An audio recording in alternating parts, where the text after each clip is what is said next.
a marcar la campana. Obvio, dale. Todo Indate tuyo. está con... Hoy es así.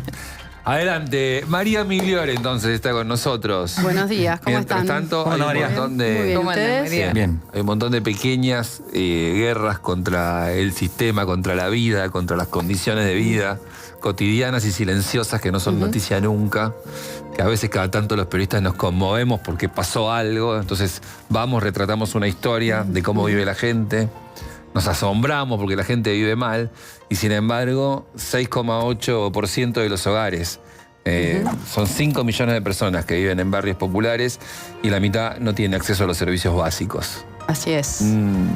¿Y? Hoy queríamos traer ese tema, ¿no? Digo, lo que es la pobreza estructural. Yo digo, para arrancar, como una pregunta para tomar conciencia de qué se trata, ¿cuántos de nosotros de esta mesa hoy nos despertamos en este día horrible, en una cama abrigada, prendimos la luz, nos dimos de una ducha de agua caliente y arrancamos el día? Sí, claro, Sí, todos. sí. Tuvimos ¿Esto todo. qué es? Recontra natural, algo que ni siquiera pensás y que es parte de tu rutina. Bueno, no está garantizado para millones de argentinos. Claro. Entonces, cuando miramos la pobreza, podemos mirarla desde la perspectiva de los ingresos, digo, cuánta plata necesitas ganar para estar arriba o abajo de esa línea, Sí. o cuando no tenés acceso a estas dimensiones básicas de agua corriente, Sí. cloacas, tener una casa en condiciones, tener un baño, cosas muy básicas. Bueno, eso es la pobreza estructural. Como bien decías, Gonzalo, recién, en Argentina hay 5 millones, casi 5 millones de personas, son más de 1 millón de familias que viven en villas de emergencia, barrios populares, donde se combinan dos cosas. El problema de infraestructura, no solamente la vivienda, sino también de todo el entorno, Claro. y el no tener los ingresos básicos. Entonces, eso es el núcleo más duro, más complicado, lo más difícil de resolver. Digo, los problemas que hay en estos barrios son bien graves. Como decíamos antes, digo, la mitad, más del 50%, tiene acceso irregular a energía eléctrica. ¿Y esto qué significa? Digo que en momentos como ahora en el invierno hay mucho más incendios. Que, por ejemplo, la electricidad es precaria, entonces una mamá que tiene que conectar un caloventor para calentar a sus hijos, bueno, tiene miedo, se va a dormir con miedo de que su casa se le incendie. Esto está medido, siempre en invierno y en verano, cuando hay picos de calor o picos de frío, aumentan los incendios en estos lugares. El tendido de electricidad, la instalación eléctrica es precaria. Muchas veces ese con el cable que se usa para la telefonía, con cable de teléfono se hace, y además los aparatos de electricidad que se usan son generalmente, claro, los más económicos que tienen mucha demanda de consumo. Entonces, combina las dos cosas y el invierno siempre es un problema. Un problema grande. Yo me acuerdo cuando estaba trabajando en el gobierno, los inviernos teníamos que tener mucha guardia de emergencia. Y bueno, cuando se empezó a solucionar eso en los barrios que se pudo solucionar, fue impresionante cómo bajó ese porcentaje de Sí, riesgo. eso te iba a preguntar, en tu experiencia personal, ¿vos en algún momento veías que eso salía? O sea, que se solucionaba, ¿o es tan estructural que veías al chico crecer en la misma condición? No, justamente. Esto, digo, es una realidad que es una deuda bien histórica, tiene solución. Digo, hay una herramienta bien concreta que se llama la política de integración sociourbana, que es la mejor política que existe en Argentina y la verdad en todos los países de América Latina de distintas maneras se implementó para solucionar los problemas de pobreza estructural. Entonces, no es un problema que no tiene solución. El Estado tiene que invertir, que hacerse cargo para poder solucionar esto, sobre todo la transmisión intergeneracional de la pobreza, ¿no? Digo, es la política más efectiva para... ¿Pero es solo plata? Perdón que me meto en la placa, digamos, pero... No, no es solo plata. Justamente, esto no es plata, es buen diseño. Me parece que esto, primero, no es caridad. Digo, me parece que para poder pensar un país, yo siempre digo, sin crecimiento económico no se puede solucionar ningún tema de pobreza. Ahora, solo con crecimiento económico tampoco va a alcanzar. Entonces, esta política de integración sociourbana lo que busca es revertir estas situaciones estructurales. Y acá yo le traje algunas fotos para pensar, bueno, ¿qué es y qué no es una política de integración sociourbana? La que está bien hecha. Una buena política de integración sociourbana se piensa, Ramón, justamente, no es solamente plata, se planifica con 3 cosas. Una es lo que tiene que ver con la integración específicamente de pensar el barrio, no solamente las condiciones de las casas o de la familia, sino dónde están viviendo. En general los barrios populares están muy excluidos de todo el tejido. no entran colectivos, no Claro. tienen escuelas. Sí. Las calles son recontra chiquititas, entonces Sí, no pasillo. hay... bueno, entonces que haya pasillos, además de que lo hace más inseguro, hace que no pueda haber servicios como el agua, como la luz. Entonces, acá les traje unos ejemplos, por ejemplo, para que se pueda entender. Lugano, barrio 20. ¿Ven ahí al principio de todo la foto de arriba? Sí. Bueno, Sí. había un pasillo así chiquito. Ahí se demolió todo y ahora hay un lugar desde el cual se puede caminar, se puede transitar. Ah, fui a ese lugar. Para yo. poder llegar a hacer esa calle, Sí, digo, sí. se mudó a todas las familias a Sí. lugares, digamos, de viviendas nuevas. Sí. Abajo de esa calle pasan todos los servicios que ahora pueden ser formales, sí. y más allá de la formalidad, de calidad. Sí. Entonces, pensar una buena política que sea sustentable en el largo plazo implica pensar esta dimensión. Había otro ejemplo Esto más vos también. seguro que lo sabes muy bien. A mí una vez me contaron, fui a la Villa Acá, 20, al barrio sí. 20, y ahí aprendí la complejidad que tiene convertir un pasillo en una calle. Uf, Altísimo. Es una tremendo. obra Ahí tenés de otra- ingeniería social, Enorme. económica, técnica, convertir lo que es un pasillo en una calle, para que entre una ambulancia, por ejemplo, ¿no? Para que entre una ambulancia, claro. Es un desafío fenomenal de la Enorme. política. Enorme. Si se ejecuta bien, es política Sí, bien yo me entendida. acuerdo, lo primero que se hacía cuando el barrio 20 es un barrio en el sur de la ciudad de Buenos Aires, donde Sí. viven 40.000 personas Sí, sí, me acuerdo aproximadamente. perfecto, sí. Y se llevó adelante un proceso de integración bien grande. Sí. Lo primero que se hizo con los vecinos fue diseñar cómo queríamos que quedara ese lugar, el barrio en general. Es Hay una foto, interesantísimo. si la pueden poner, que se veía cómo estaba. Claro. Un lugar que era un cementerio de autos, que después pasó a ser una cancha de fútbol, una escuela. Claro. Tuvo un cambio muy, muy grande. Pero entonces, primero construimos las casas, definimos cómo queríamos que quedara todo ese barrio. Ajá. Y votábamos con los vecinos, bueno, por dónde iba a pasar cada una de las casas. Si pasaba por, no sé, este lugar, afectaba a todos esos vecinos. Entonces iban a tener que mudar. Podían mudarse a las casas nuevas o hacer canje con otras familias.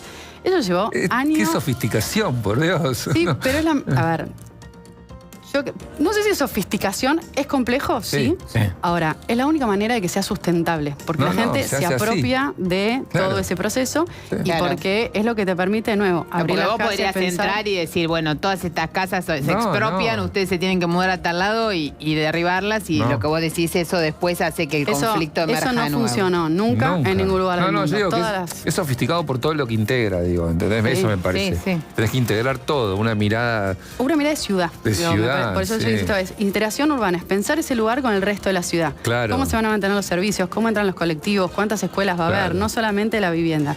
Después, obviamente, también hay otra dimensión que es la de mejorar las condiciones de cada una de las casas. Claro. Y ahí hay mil maneras de hacerlo. Se pueden hacer mejoramientos, se pueden dar créditos a la familia para que ellos mejoren sus Claro. casas. Se puede construir casas nuevas. Yo creo que eso es en la ciudad de Buenos Aires se hizo más porque había una cuestión de espacio, de que había muchos pasillos. En otros lugares del país no es... Claro, pero fíjate que ahí volvemos a hablar de plata, si bien no es el punto.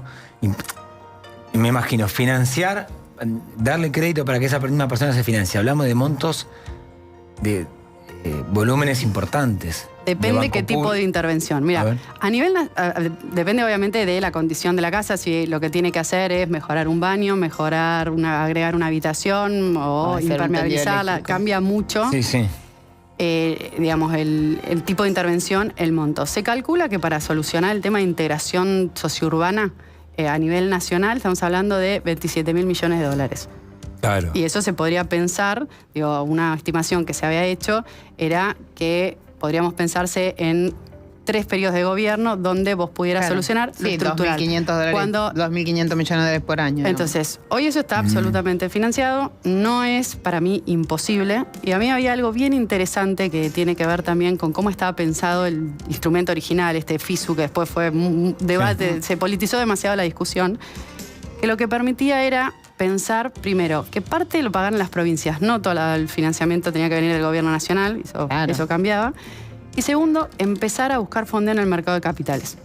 ¿Por qué? Porque hay muchas inversiones de lo que se llama inversión de impacto, Sí, claro. inversión de bonos verdes, bono impacto social, que podría todo esto ser sujeto de financiamiento. Entonces tenía una lógica, de nuevo, que es muy ajena para cómo se piensa la política de Sí, integración argentina, pero que en otros lugares funciona. Bueno, estaba pensada de esa manera. Hoy eso Sí, está sí. absolutamente frenado. Eso es súper interesante, porque en Argentina se pensó durante muchísimos años, desde el gobierno nacional sobre todo, la idea de que la nación tiene que juntar la plata y ejecutar todo, ¿no? Un poco también atrás de una idea un poco paternalista de que el Estado también es el que te lo va a dar y el nombre propio del presidente y no nombres ahora para no transformar en una discusión política. Te da todo. Cuando si vos te amigás y te buscas interacción con el privado, con el mercado de capital. Ahora, eso durante muchos años en Argentina fue mala palabra. Imposible. Imposible. Claro. Seguro. Imposible de plantear. Pero no, acá creo que multiplicás el impacto. Absolutamente, y creo que muchas veces también vos siempre lo traes, bueno, hoy que tenés un cierto ordenamiento económico, este tipo de soluciones o este tipo de instrumentos podrían ayudar a tener mayor impacto. Entonces, me parece que hay un desafío que es de financiamiento, pero después hay un desafío que es de intervención, realmente. Pensar la integración urbana, pensar el mejoramiento de las viviendas. El barrio Playón de Chacarita también es otro, porque es otro gran ejemplo. Es como la villa de los porteños de Chacalermo, ¿no? Del progresismo porteño que vive por ahí, que se topaba todo el tiempo con esta villa, que estaba ahí, era una cosa muy densa, muy áspera. Que sigue estando. Y estaba instalado. Sí, pero se avanzó muchísimo en la urbanización, sobre todo en esto lo que marcó es el tendido de las calles, la apertura, te cambia la circulación, te cambia todo. Ahí entró Forest. Triunvirato, Palpa.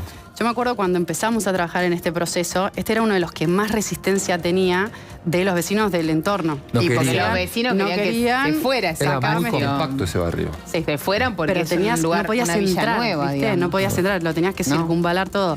Ahora, después, me acuerdo perfectamente el caso de un vecino de haber tenido 60, 65 años. El señor era uno de los que más se enfrentaba a toda la política que nosotros llevábamos adelante, venía a las mesas participativas, decía que estaba en contra, y cuando terminamos hubo un sábado que se hizo una jornada para chicos con bicicletas y vino con el nieto. Y dijo, bueno, al final del día, la verdad, que tengo que reconocer que estoy mejor. Que lo hicieron bien. Claro. Sí, y que el barrio está integrado, entonces todo el entorno mejora, porque ahí puede pasar un patrullero, puede entrar una ambulancia, puede pasar recolección de basura, entonces no es solamente mejorar las condiciones de quienes viven adentro del barrio, que por supuesto es lo más importante, sino que esta política mejora todo alrededor. Ahora, María, ¿te parece que esto tiene que ver con impericia en el diseño de políticas públicas hasta ahora? ¿Con falta de recursos o en realidad con falta de voluntad política? Porque, a ver, las dádivas, lo que hay que entender es que la lógica de las dádivas es una lógica altamente funcional, la concepción menos virtuosa, más, si se quiere, ni siquiera es paternalista, clientelista de la política, ampliamente extendida en la Argentina. O sea, uno va al interior y, por ejemplo, veía, a mí me pasó en Santiago del Estero ver gobiernos provinciales que repartían nylon para que la gente arme casas o supuestas casas, digamos, casi como validando que eso era una forma en la cual podían vivir en lugar de darles viviendas dignas. Un mismo gobierno que hacía obras faraónicas, absolutamente innecesarias en esa provincia y que no atendían las necesidades más básicas. Uno lo que piensa ahí es que la estructura de las dádivas y del asistencialismo es funcional a la permanencia de cierto sector de la política. ¿Cómo escalás esto si tenés esa política? Mira, yo creo que en Argentina la respuesta son un poco las dos cosas. ¿Que hay clientelismo político en la política social? Definitivamente sí. Y eso es algo de lo que hay que combatir y transformar. De hecho, por eso yo soy defensora de que este gobierno haya aumentado la UH. Me parece que fue una buena política, bien focalizada, llega a la gente, no es la única. Creo que esta es otro tipo de política que lo que hace es romper lo estructural, poder transformar de manera directa. Entonces, creo que para romper con el clientelismo hay que diseñar mejores políticas. Sin voluntad política, ¿se puede hacer? Definitivamente no. Y después sí creo que a lo largo de los últimos años, en toda América Latina, hubo una evolución en cómo discutir estos temas. Antes se pensaba solamente en mejorar las viviendas particulares. Bueno, hoy hay una mirada de integrar, de reconocer que en estos lugares hay valor y que no hay que pensar solamente en la mejora de quienes están ahí adentro, sino en cómo interactúa con toda la ciudad, con todas esas dinámicas, y eso hace que todo crezca. Entonces, esta política para mí es recontra escalable. Recontra escalable. Pensaba, porque muchas veces cuando hay buenas gestiones de este tipo, en la ciudad hubo una, vos fuiste parte, también es el dilema de que son compartimentos estancos y cómo se resuelve ese dilema de si yo lo resuelvo acá, estoy generando una tentación muy perversa de que venga gente a instalarse acá porque nosotros, Estado municipal, le vamos a resolver el problema que en su provincia o en su municipio no le resuelven. ¿Cómo se negocia ese límite? Sé que en la Villa 31, por ejemplo, hubo bastante referencia con el tema de que no entraran constructoras o Mira, primero cada proceso específico empieza con un proyecto de ley. Se trabaja se hace un censo para determinar cuáles son las personas que viven en ese barrio. Y las personas que entran en ese censo son las que van a ser beneficiadas por la intervención de la política, para poner de alguna manera un límite a el que esto entra que vos después, decís. no el entra. que entra después no tiene derecho a ese beneficio.